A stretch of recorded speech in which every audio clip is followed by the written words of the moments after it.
Hey brother! And almost every superhero movie starts out the same way, with a detailed origin story of how our hero got and mastered their powers. But this last week I was rewatching The Incredibles again, and I realized there really isn't an origin story. Well, at least not an obvious one. But as with many things Pixar, that story is there, it's just lurking in the background. So today, we are going to peel back the layers and discover the origins of how The Incredibles got their powers.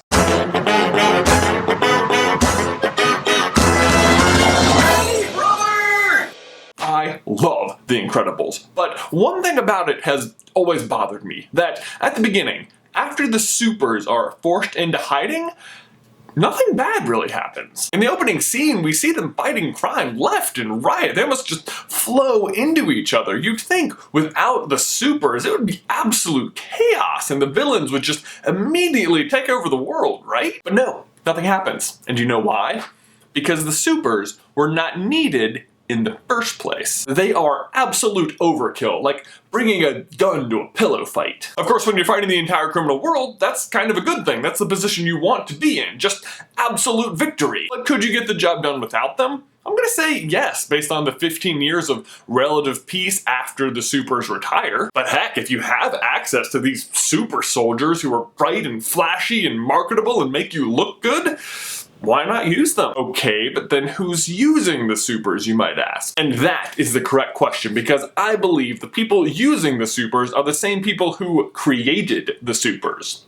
The American government. Yes, I have concluded after close examination that the American government gave the supers their powers as part of an experimental crime-fighting program. And if you look closely, the evidence is everywhere. Like, who covers the supers' lawsuits after they start getting sued? And who initiates the superhero relocation program? The government. Which doesn't really make much sense. I mean, why doesn't the burden of all that fall on the individual heroes? Because the government is responsible for them is why. I mean, it seems pretty clear from pretty much every interaction they have with Rick Dicker here that the government at least knows the identity of all of the supers. Because otherwise, how could they even effectively implement the Superhero Relocation Act? To me, at the very least, this suggests some kind of registration act that the supers have to partake in. But if that was the case, then after they outlawed it, you'd think there'd just still be some vigilantes out there, right? Or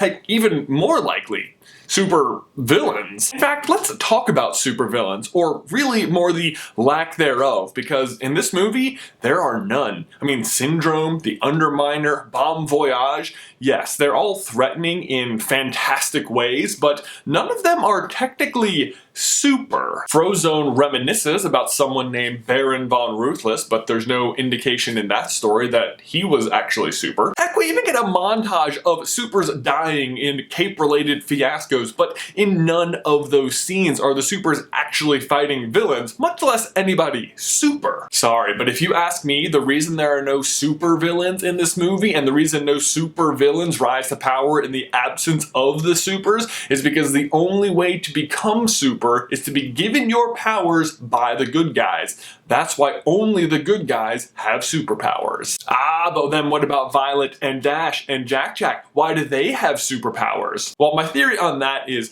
after the super gene has been activated in your body, you can then pass it on genetically as long as you're breeding with another super. Which also explains why Dash's teacher can't come up with a reason for how Dash is putting thumbtacks on his seat. Because he's certainly old enough to remember when the supers existed, but doesn't even consider powers as a possibility, because kids never had powers. Remember, just because we, the audience, aren't filled in on the fact that the government is granting superpowers doesn't mean the rest of the public in the movie isn't aware of it. If Dash's teacher knows that the government used to be granting supers their powers and knows that it has since been outlawed, then how could he possibly suspect super speed as the reason Dash is able to do this? Let's also consider just how skilled all the supers we meet are, because just having powers doesn't make you good at fighting crime, and yet they all are. And not just fighting crime, but espionage as well. I mean, Mr. and Mrs. Incredible both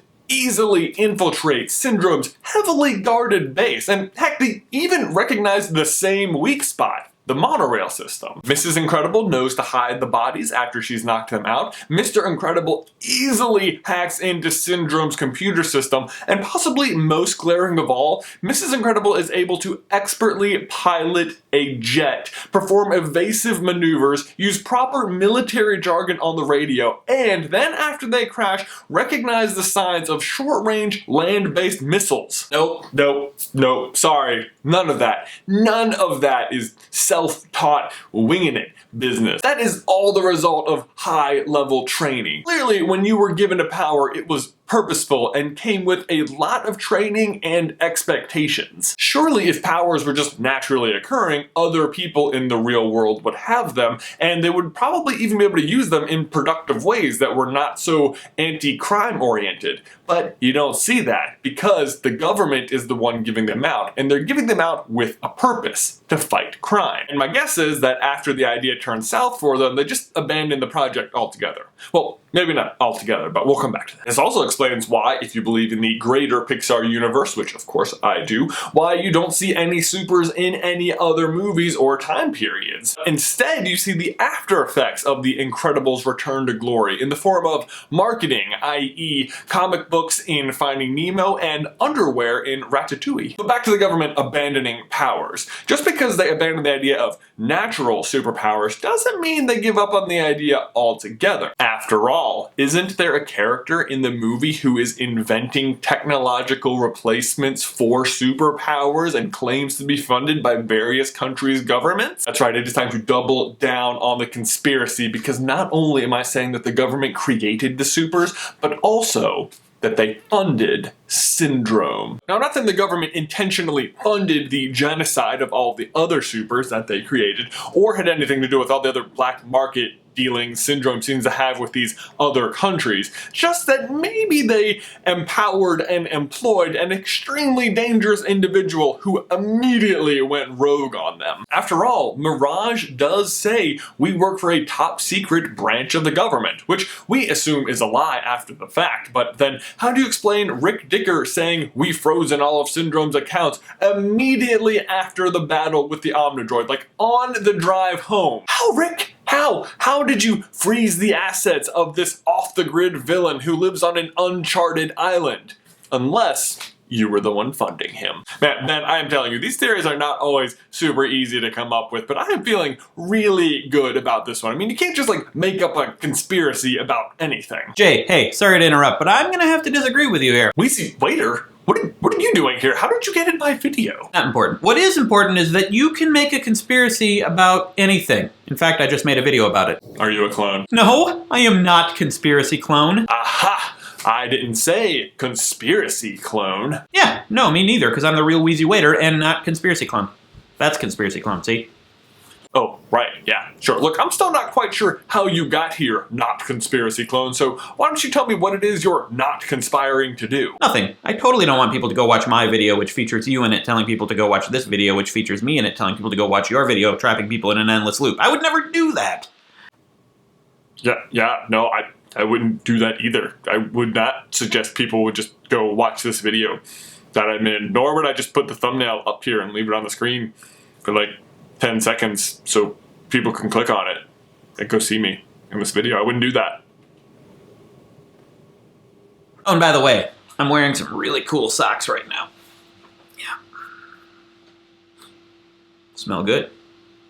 These socks are amazing! Thank you guys for watching. As always, my question is, do you think this is possible? Did the government create the supers? Let me know down in the towel section below, and please leave a like on this video. And lastly, I'd like to give a shout out to the guy who came up with this theory, fittingly the mastermind of the entire Pixar theory, John Negroni. If you want to read more about this, I recommend you check out his book. It is called The Pixar Theory. Fittingly, you can purchase it for like $8 and read it in about an hour, which I recommend you do. I will leave a link to that, as well as Wheezy Waiter's video that he put up earlier today down in the description, and I will see you guys in another life.